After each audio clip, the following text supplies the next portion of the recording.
ఆ నీలాంబరి నక్క కన్నా ప్రమాదం. అందుకే వాళ్లతో స్నేహంగా ఉన్నట్టు నటిస్తూ వాళ్ళ విషయాలన్నీ ఎప్పటికప్పుడు తెలుసుకుంటున్నాను. ఆ నీలాంబరి రంగంలోకి దిగిందంటే ఈ రిజిస్ట్రేషన్ ఆపటానికి సాయశక్తుల ప్రయత్నం చేస్తుంది. తన ఎత్తుగడలు తిప్పికొట్టి ఈ ఆస్తిని మనం కాపాడాలి. వర్ష పేరు మీద మారేలాగా చేయాలి.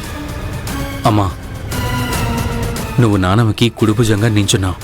తాతయ్య నమ్మకాన్ని, వర్షని, ఈ ఆస్తిని కాపాడే బాధ్యత నాక్కూడా ఉందమ్మా. ఇన్నాళ్ళ నీ కష్టాన్ని, నానమ్మ నమ్మకాన్ని నేను వృధాగా పోనివ్వను.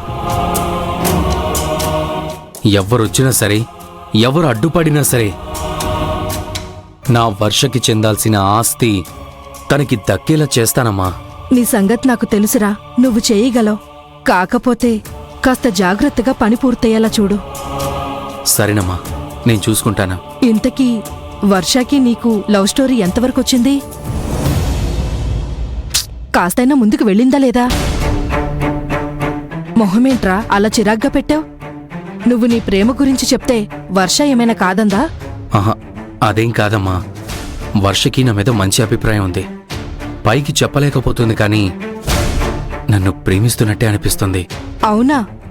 మరి చెప్పవేంట్రా? ఇంకేంటి, ఇంక మీరిద్దరూ దగ్గరైపోయినట్టే. ఇది సరేనమ్మా, కానీ ఆ రాజీవ్ గాడు చాలా చిరాకు తెప్పిస్తున్నాడమ్మా. నా భార్య, నా జ్యోతి అంటూ వర్ష వెంటే పడుతున్నాడు. నాకు చాలా కోపంగా ఉంది. రేయ్, దానికంత టెన్షన్ ఎందుకురా? మీ మధ్య నుండి రాజు అడ్డు తొలగాలి, అంతే కదా? శ్రావ్య అని అతని భార్య వచ్చింది కదా, ఇంకోసారి నీ భర్త వర్ష జోలికి రావద్దు. వస్తే ఊరుకోను అని ఆ శ్రావ్యకి వార్నింగ్ ఇవ్వు. ఆ రాజు సంగతి తానే చూసుకుంటుంది. శ్రావ్యనా? శ్రావ్య ఎవరమ్మా? గెస్ట్ హౌస్ లో ఉంది కదరా. సరేనమ్మా. అరే రాజు, మళ్ళీ ఏంటమ్మా? ఏదైనా కోపంతో కాదురా, తెలివితో సాధించుకోవాలి, గుర్తుపెట్టుకో. సరే అమ్మా.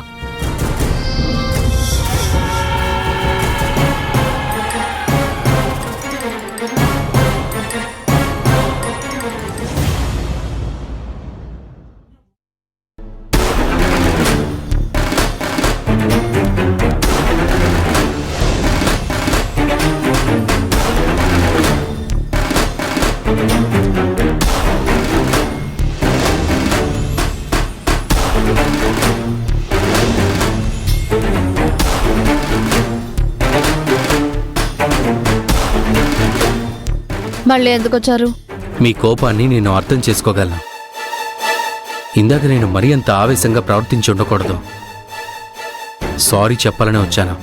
నా భర్త నిజంగా ఏదైనా తప్పు చేసి మీరిలా రియాక్ట్ అయినా నేను తట్టుకోగలనేమో, కానీ తను ఏ తప్పు చేయకుండా ఏదేదో మీరే ఊహించేసుకుని తన మీద చేయి చేసుకోవడం మాత్రం తప్పు. అది నాకు అర్థమైంది, అందుకే నేను ఇక్కడికి వచ్చాను. వర్ష విషయంలో మీరు అంతగా ఎందుకు రియాక్ట్ అయ్యారో తెలుసుకోవచ్చా?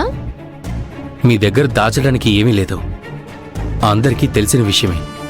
వర్ష నాకు మరదలవుతుంది. చిన్నప్పటినుంచి తనంటే నాకు ప్రాణంతో సమానం. తనని నేను ప్రేమిస్తున్నాను. తనకు కూడా నేనంటే ఇష్టమేననే అనుకుంటున్నాను. మా పెళ్లి కూడా జరుగుతుంది. నేను మీ భర్త మీద చేయి చేసుకున్నానని మీకు కోపం వచ్చింది. అలాగే నా వర్షతో ఎవరు తప్పుగా ప్రవర్తించినా, తనని ఇబ్బంది పెట్టినా నాకు అంతకు మించి 100 రెట్లు కోపం వస్తుంది.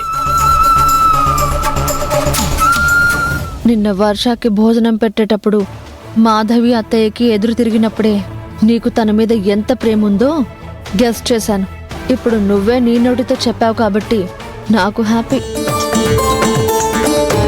రాజీవ్ ఇక్కడికి వచ్చిన దగ్గర నుంచి నా భార్య జ్యోతి అంటూ వర్ష వెంట పడుతూనే ఉన్నాడు.